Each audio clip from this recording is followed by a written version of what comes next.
Garry Kelly. Your music, your station. Your music, your station. Galway Bay FM. Joining us on the line now is our own soccer commentator, Mike Rafferty. Mike, how you doing? Good, Garry. Mervue United had a fantastic win on Friday night in Kildare. Very impressive. I mean, it's rare that teams go into with so much at stake, and they performed to such a level that they absolutely blew Kildare away. Now, let's be just clear. Kildare had a number of opportunities that they could have taken on the night. They had about 3 chances. They fluffed them all. But apart from chances on the game, Mervue were far superior in every facet of the game. They worked harder. Their passing, their tactics were better in the game. Kildare just looked, no disrespect, like a junior soccer team, and that's no disrespect to junior football. Yeah. Mervue's back four were very, very solid. And look, they performed very, very well. And when they got the goal opportunity, Sean O'Brien scored after about a quarter of an hour, free kick in off the near post, great one. But I mean, you know, a team of that level, you know, playing Aircom League football that doesn't put up a 4-man defensive wall deserves to be punished, and that's what happened with Kildare. And then there was 2 great one-on-ones by David Golby. So, you know, Mervue did extremely well, but of course there's big decisions to be made in Mervue along the way now. Did you notice much of a difference between Mervue's performance at home in Fahey's Field there last week when it was the 2-2 draw compared to their away win of 3-0? Well, the first half in Mervue they performed very well. Got 2 goals, 2 good goals, you know, almost opportunities goals. Mervue on the night, just like maybe the last night, didn't create too many opportunities. In the first half they had 3 chances of goal and scored 2 of them, because David Golby would certainly put his hands up and admit that he missed a sitter just before half time when he was through with a 1-on-1 situation. So Mervue had a good first half. They allowed Kildare, but Kildare made a couple of changes in the second half. They brought Colin Fortune on up in Mervue, and he's a player of long experience at Aircom League level, and he just slowed it down, just passed the ball, and you know, just changed the tempo of the game ever so slightly. And they also brought a young guy on called Malloy, who ran at Mervue a little bit, and they got 2 goals. One was a defensive error, and the second one was a sort of an which resulted the second one was a free an opportunist goal, and they also scored from a free kick. But in the second game, Mervue played twice as good as they did in the first half. And not only did they do it for a half, they did it for 2 halves. So I mean, they were 1 up at the break the last time. You would have expected Kildare to come out with all guns blazing. Yeah. They had 1 opportunity just after the restart, just before the hour mark, and a guy called Kieran Kilduff fired it over the bar from about 8 yards, and it, you know, killed them off. But look, justice was totally done on the night, because Mervue were far superior. If that was a game to decide it, well then the best team won on the night without a question.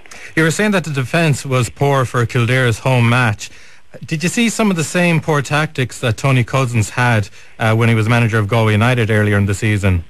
Well, I suppose, to be fair to Cousins to a certain extent, he was a stand-in manager for, I think, 3 Aircom League games, and obviously these 2 playoffs. So I mean, obviously he couldn't sign any players or anything like that. He could maybe structure things maybe that little bit better.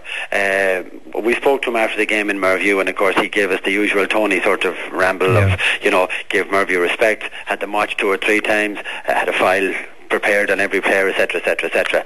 You know, but if that was the best they can do, obviously he might have had the file prepared, but obviously the players didn't read the file, because Mervue were just so superior. Ollie Keogh, I suppose I don't want to describe him in the twilight years of his career, but he has been a superb player, played Aircom League level for a long, long time, and he just sort of played in a floating role just off David Golby. They played sort of a 4-5-1 formation, but it was a very movable formation, and he was absolutely outstanding. But you know, Kildare conceded those goals were goals number 78 for the season that Kildare conceded. Now that averages over 2 a game. They scored less than 1 per game, and that's why, you know, they're at the bottom of the league. They conceded over 23 goals more than any other team in the league. So I mean, they were down there because they were the worst. You were saying that there's going to be a few changes now for Mervue United, the fact that they're promoted to the first division. Can we see them moving elsewhere? Well, there's 2... There's rumours going around, basically. There's 2 plans of action here, okay, in this particular case, right? Yeah. A, that has to fit a criteria to be accepted into the Aircom League. Let's put it this way, they have qualified for that, okay? So, but now, the criteria has to be set down by the FAI, and whether Mervue qualify. Now, obviously their setup is a good setup up there, but I'm not going to go into that. I wouldn't even know what it totally involves, because I mean, obviously this involves much more than just having a team and playing in a sector.